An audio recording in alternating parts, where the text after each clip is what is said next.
Everyone, welcome to my YouTube channel Shiksha Diksha. तो चलिए start करते हैं आज की अपनी वीडियो। लेकिन अभी तक जितने भी लोगों ने चैनल को सब्सक्राइब नहीं किया है, सब्सक्राइब कर लीजिए और बेल आइकन को प्रेस कर लीजिए। तो आज की जो मेरी वीडियो है वो मैंने रखी इकोनॉमिक्स पे। गाइज ये वीडियो थोड़ी लेट हो गई इकोनॉमिक्स पे, इसके लिए सॉरी।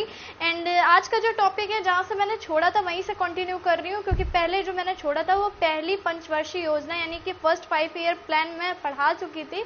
और इसके बाद आज मैंने सोचा कि दूसरी और तीसरी ये जो 5 ईयर प्लान है इसको आपको साथ में ही बता दूंगी। तो आज मैं कंपेयरिंग करके आपको दोनों बता दूंगी, जो कि बहुत इंपॉर्टेंट है। और इनसे जो भी क्वेश्चन आपके एग्जाम के वे से इंपॉर्टेंट है वो भी मैं साथ में बता दूंगी। तो चलिए स्टार्ट करते हैं। देखिए यहाँ पे मैंने भी सिर्फ 2 पॉइंट्स लिखे हैं, बाकी जितने पॉइंट्स अभी हम जब मैं बताती जाऊंगी तो मैं उनको लिखती जाऊंगी। तो देख लेते हैं। देखिए दूसरी पंचवर्षीय योजना जो कि चली थी 1955 से 1961 में। तो मैंने बताया था कि 5 साल की होती है ये पंचवर्षीय योजना। और इसका देखिए उद्देश्य क्या था। हर पंचवर्षीय योजना का अपना एक अलग उद्देश्य था। 5 साल के लिए एक टारगेट बनाया जाता था, एक एम बनाया जाता था जिसको पूरा किया जाता था। तो ऐसे ही इसकी जो थीम थी या जो इसका हम बोल सकते हैं उद्देश्य था वो था समाजवादी समाज की स्थापना करना। बहुत कम पूछा जाता है लेकिन आ सकता है, तो इस वजह से मैंने लिख दिया है। पूछ सकते हैं कि दूसरी पंचवर्षीय योजना की विषय वस्तु क्या थी, थीम क्या थी या उसका उद्देश्य क्या था। तो ये था समाजवादी समाज की स्थापना करना। अब देखिए विकास दर की बात कर लेते हैं। तो विकास दर अगर हम बोले कि दूसरी पंचवर्षीय योजना के दौरान, तो विकास दर में कुछ जो एम रखा गया था उतनी नहीं पहुंच पाई। देखिए 4.5 का ये एम रखा गया था कि इतनी जीडीपी ग्रोथ रेट मतलब होना चाहिए, लेकिन पहुंचा कहाँ तक 4.1% तक। तो ये एक हम बोल सकते हैं कि थोड़ी सी नाकामयाब आप समझ सकते हो, लेकिन बहुत ज़्यादा नहीं, फिर भी काफ़ी हद तक कामयाब हुई। हाँ, हालांकि उतना ज़्यादा ग्रोथ रेट नहीं पहुंचा। अब हम बात कर लेते हैं तीसरी पंचवर्षीय योजना की। देखिए मैं बराबर में बताती जाऊंगी आपको ताकि आपको कोई प्रॉब्लम ना हो। तो ये 1961 तक रही, तो तीसरी 1961 से 1966 तक। अब देखिए तीसरी पंचवर्षीय योजना की थीम या फिर उद्देश्य की बात करें, अर्थव्यवस्था को आत्मनिर्भर बनाना व स्वतः स्फूर्त अवस्था में पहुंचाना, ये इसकी थीम थी। विकास दर की बात करें तो विकास दर सोची गई थी 5.6%, लेकिन पहुंची 2.8%। और यही है कि ये सबसे ज्यादा आज तक जितनी भी पंचवर्षीय योजनाएं हुई उन सब में तीसरी पंचवर्षीय योजना सबसे ज्यादा विफल पंचवर्षीय योजना जानी जाती है, या सबसे ज्यादा असफल आप बोल सकते हैं पंचवर्षीय योजना के नाम से तीसरी पंचवर्षीय योजना को जाना जाता है। ऐसा क्यों हुआ, इसका रीजन मैं आपको बता दूं कि उस समय भारत पाक युद्ध, भारत चीन युद्ध, इस पंचवर्षीय योजना के दौरान ये दोनों युद्ध हुए थे। इसके साथ साथ अकाल भी पड़ा था। तो ये तीनों चीज की वजह से जो भारतीय अर्थव्यवस्था थी वो काफी कमजोर हो गई थी, जिस वजह से जो ग्रोथ रेट थी बहुत कम हो पाई, 2.8% ही हो पाई। तो चलिए अब आगे बात कर लेते हैं कि किनके मॉडल पर आधारित है, क्योंकि ये क्वेश्चन भी इंपॉर्टेंट है। तो जो हमारी दूसरी पंचवर्षीय योजना है, दूसरी पंचवर्षीय योजना पीसी महालनोबिस मॉडल पर आधारित है। इनको महालनोबिस, इसके अलावा महालनबिस भी लिखा जाता है, लेकिन महालनोबिस बोला जाता है। पीसी महालनोबिस मॉडल पर आधारित।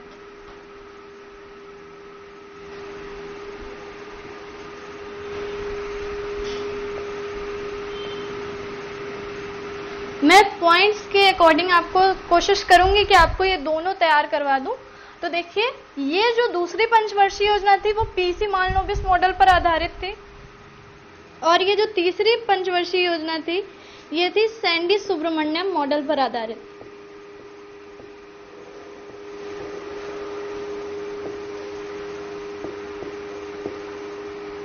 सैंडी सुब्रमण्यम मॉडल पर आधारित।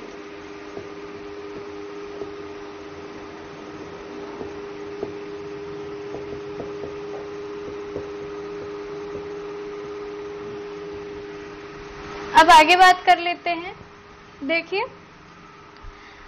एक जैसे मैंने बताया था कि पंचवर्षीय योजनाओं का उद्देश्य होता है, इसके अलावा ऐसा भी होता है कि कई चीजों को महत्व दिया जाता था पंचवर्षीय योजनाओं के दौरान। जैसा कि दूसरी पंचवर्षीय योजना के दौरान भारी उद्योगों को बहुत महत्व दिया गया।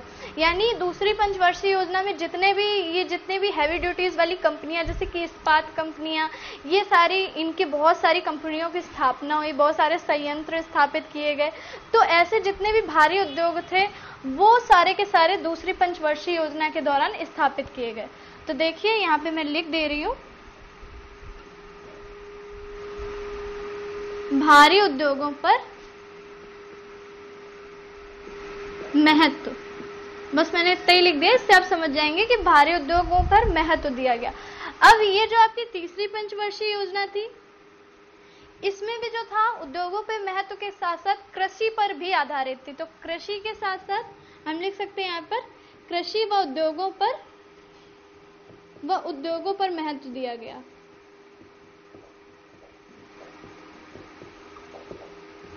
इसका मतलब आप समझ सकते हैं कि मतलब हमें इस दिशा में काम करना है, या जिन चीजों की ज्यादा स्थापना हुई उन सारी चीजों के बारे में कहा जाता है। अब देखिए हमने बात कर ली है कि यहाँ पे भारी उद्योगों पे महत्व दिया गया, यहाँ पे कृषि व उद्योगों पर, उद्योगों में आप छोटे उद्योग भी समझ सकते हैं। अब देखिए आगे बात कर लेते हैं,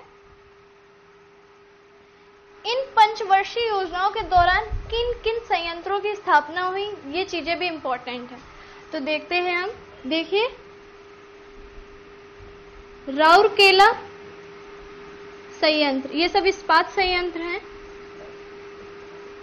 राउरकेला संयंत्र, राउरकेला जो पड़ता है आपके उड़ीसा में, इसकी स्थापना हुई और किस देश के सहयोग से हुई, ये भी मैं बता दे रही हूं, जर्मनी के सहयोग से।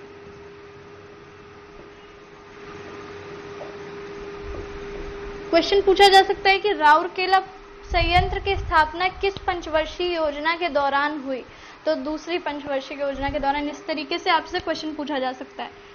भिलाई संयंत्र, भिलाई संयंत्र जो कि है आपके छत्तीसगढ़ में, ये हुआ रूस के सहयोग से। मैंने ऐसे डॉट डॉट कर दिया, मतलब रूस के सहयोग से स्थापना हुई। इसके अलावा दुर्गापुर संयंत्र,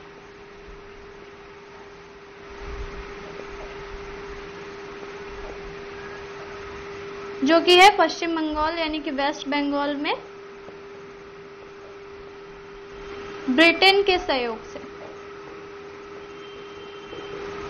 तो एक बार फिर से देख लेते हैं। देखिए किन तीन संयंत्र जो मेन है उनकी स्थापना हुई, राउरकेला संयंत्र जर्मनी के सहयोग से इस पंचवर्षीय योजना के दौरान, जो कि पड़ता है उड़ीसा में, भिलाई संयंत्र जो कि पड़ता है छत्तीसगढ़ में रूस के सहयोग से, दुर्गापुर संयंत्र जो कि पड़ता है पश्चिम बंगाल में, ब्रिटेन के सहयोग से इनकी स्थापना की गई। तो इन देशों का सहयोग भी लिया जाता था इन सब संयंत्रों की स्थापना करने के लिए। अब देखिए आगे बात करते हैं, इंटीग्रल कोच फैक्ट्रीज की भी स्थापना हुई थी। मैं इस पॉइंट को लिख नहीं रही हूँ, बता दे रही हूँ। कलपक्कम में और आपका पेरम्बटूर, जिसको पेरम्बूर भी बोला जाता है, वहां पे जो कि आपका पड़ता है तमिलनाडु में, वहां इंटीग्रल कोच फैक्ट्रीज की भी स्थापना की गई थी। तो ये जो आपका मेन था, मैंने इसमें बता दिया। दूसरी पंचवर्षीय योजना से बहुत कुछ ज्यादा नहीं आता है। अब चलिए तीसरी पंचवर्षीय योजना के बारे में पढ़ते हैं। तीसरी पंचवर्षीय योजना में काफी सारे टॉपिक्स हैं अभी जो आपके आ सकते हैं, यहाँ जो इम्पोर्टेंट है। तो देखिए जैसे कुछ संयंत्र इसमें हुए, तो इसमें भी बोकारो संयंत्र, बोकारो झारखंड, जो कि पड़ता है आपका झारखंड में, बोकारो संयंत्र की स्थापना की गई थी। और चीजों के बारे में बात कर लेते हैं, किन किन और चीजों की स्थापना हुई।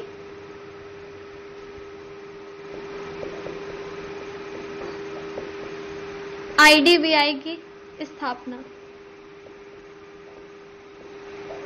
Indian development bank of India, इसकी स्थापना हुई थी आपके, यानी कि आईडीबीआई की स्थापना हुई थी इसी पंचवर्षीय योजना के दौरान। और कब हुई थी? 1964 में। तो ये जो क्वेश्चन है आईडीबीआई, ये आपका पूछा भी जाता है, और इसका ये भी पूछ सकते हैं कि कब हुआ था, कब स्थापना हुई थी 1964 में। हेडक्वार्टर में बता दो इसका कहाँ पे है, हेडक्वार्टर है मुंबई। पूछा जाता है कि आईडीबीआई का हेडक्वार्टर कहाँ पे है, तो हेडक्वार्टर है आपका मुंबई। IDBI यानी कि Indian development bank of India. अब देखिए इसी वर्ष यानी कि 1964 में ही जो तीसरी पंचवर्षीय योजना के दौरान आपकी स्थापना हुई थी यूटीआई की स्थापना। It means unit trust of India, unit trust of India. तो मैं ये बता दूं ये जो यूटीआई थी जो कि स्थापना हुई थी 1964 में ही, लेकिन 1982 ईस्वी में इसको चेंज कर दिया गया था और चेंज करके बना दिया गया एक्सिस बैंक ऑफ इंडिया। आपने नाम सुना होगा। तो एक्सिस बैंक ऑफ इंडिया यही इसी यूटीआई को 1982 में चेंज करके बना दिया गया था। तो मैं यहाँ पे लिख दूं 1964 में इसकी भी स्थापना हुई थी और इसी यूटीआई को चेंज करके एक्सिस बैंक ऑफ इंडिया कर दिया गया। इसके अलावा एफसीआई की स्थापना यानी कि फूड कॉरपोरेशन ऑफ इंडिया, ये भी सुना होगा। एफसीआई की स्थापना हुई थी वर्ष 1965 में हुई थी।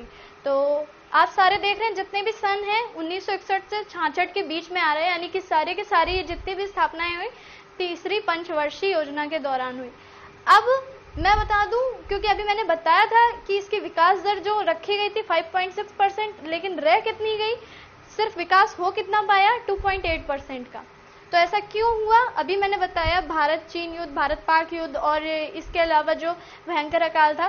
तो ये यहाँ पे असफलता के कारण डाल करके मैं लिख दे रही हूँ, असफलता के कारण। इस पंचवर्षीय योजना की असफलता के क्या क्या कारण थे। इसके साथ एक खास चीज और हुई थी, उसको भी अभी मैं पॉइंट करके लिख दूंगी। रुपए का अवमूल्यन हुआ यानी कि डिवॉल्यूशन हुआ 1966 में, यानी कि इस पंचवर्षीय योजना के लास्ट में एकदम हुआ रुपए का अवमूल्यन। अवमूल्यन क्या होता है, डिवॉल्यूशन क्या होता है, जब मैं आगे बताऊंगी।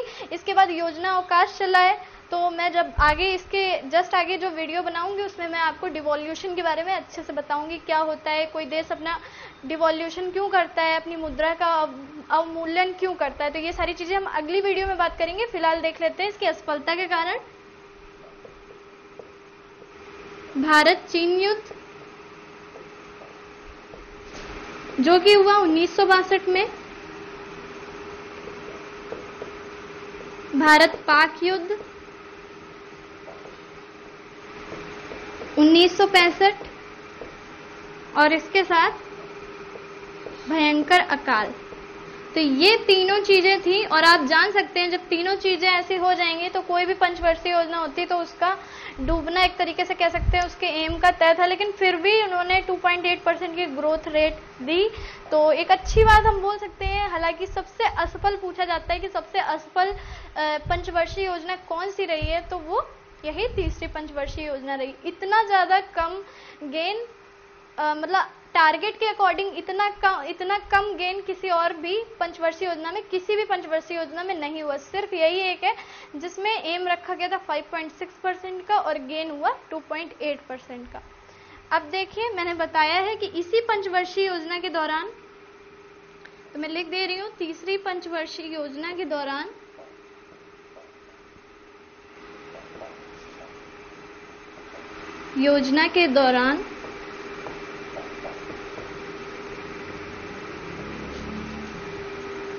रुपए का अवमूल्यन हुआ यानी कि डिवॉल्यूशन हुआ।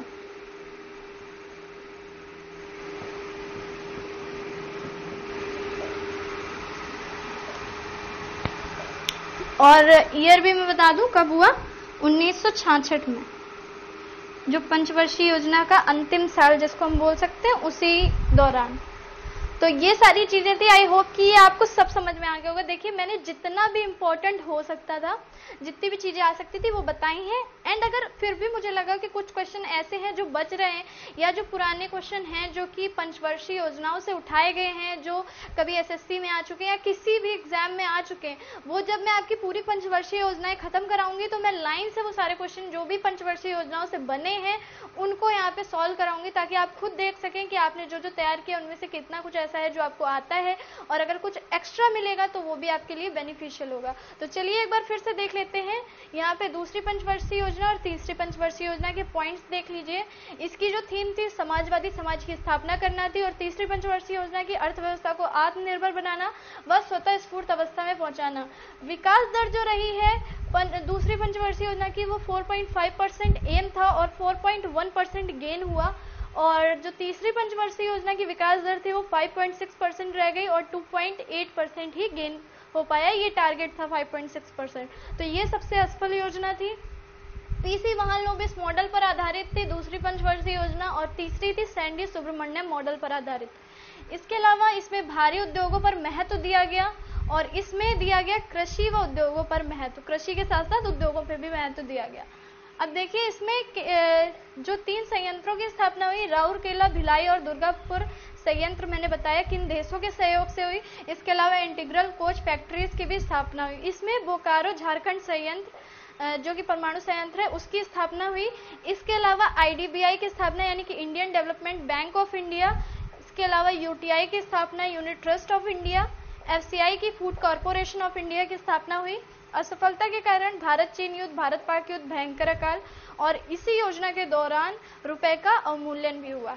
तो आई होप मैंने जितने भी पॉइंट्स बताए आप लोगों को क्लियर हो गए होंगे, और आप लोगों ने इसको नोट भी कर लिया होगा जो भी आपको इम्पोर्टेंट लगा होगा। आगे अब जो और भी मैं पंचवर्षीय योजनाएं बताऊंगी तो वो भी वीडियोस अब जल्दी आएंगी, इतना गैप नहीं होगा गाइज।